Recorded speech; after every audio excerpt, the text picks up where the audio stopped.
Water, when unmanipulated, is to find its level, so whether you look at a cup of water, a bathtub, a swimming pool, a lake, or the ocean, it's flat.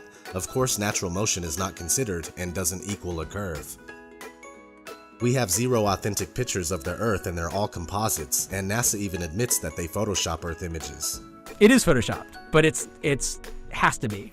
On numerous occasions, NASA admits that we can't go beyond low Earth orbit, which is between 99 miles and 1,200 miles away. The interesting thing is that the moon is said to be 238,000 miles away, which is a difference of 236,800 miles. No matter if you're on the ground, on top of a building, a mountain, a hot air balloon, an airplane, or looking at high-altitude amateur balloon footage, the horizon never fails to rise right to your eyes.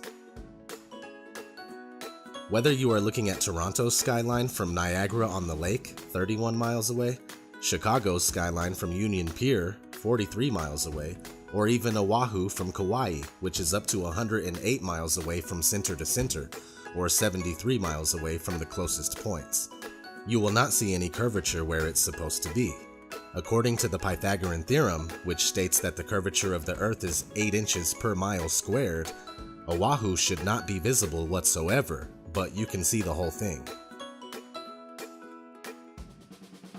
In 1887, Albert Michelson and Edward Morley conducted what's known as the Michelson-Morley experiment.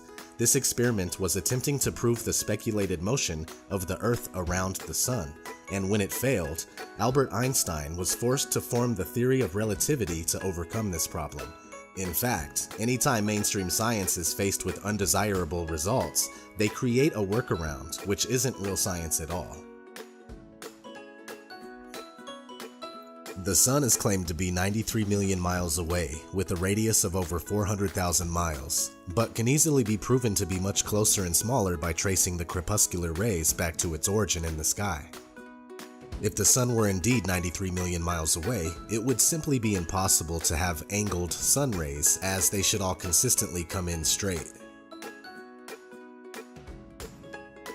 According to the globular theory, a lunar eclipse occurs when the Sun, Earth, and Moon are in a direct line, but it is on record that since about the 15th century, over 50 eclipses have occurred while both the Sun and Moon are visible above the horizon.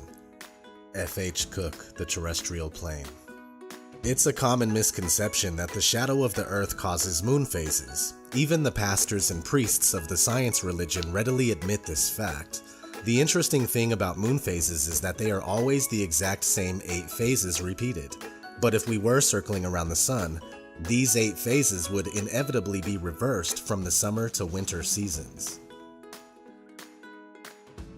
I completely understand that the idea of a flattened stationary Earth seems ridiculous in many ways, but that's only because we are taught the false globe model from the very first time that we enter a school classroom. Not to mention the first time we are introduced to the concept of a flat Earth, it's depicted as a highly laughable world where ships, boats, and water would run off of the edge. So I do get it, but it's all part of the deception. I've spent 30 years of my life believing that we were on a spinning globe. It wasn't until I unbiasedly and scientifically investigated the flat Earth claims that I started to realize that there is more to this theory than I originally gave it credit for. Now, after almost 2 years of research, I'm certain that the Earth is flat. We are told that the Earth spins at 1,040 miles per hour, while the Earth travels around the Sun at 66,000 miles per hour. Meanwhile, the whole solar system is going inside the Milky Way galaxy at a speed of 490,000 miles per hour. And finally, the entire Milky Way galaxy is darting through infinite space at over 1 million miles per hour. Most people believe this. And yet every experiment ever conducted to prove even the simple spin of the Earth has failed. The same thing goes for curvature. It's never been proven, and the only time we see it is in movies, NASA CGI, or when we're looking through a distorted fisheye lens. With all that said, please continue to research critically and don't be afraid to ask reasonable questions and speak out.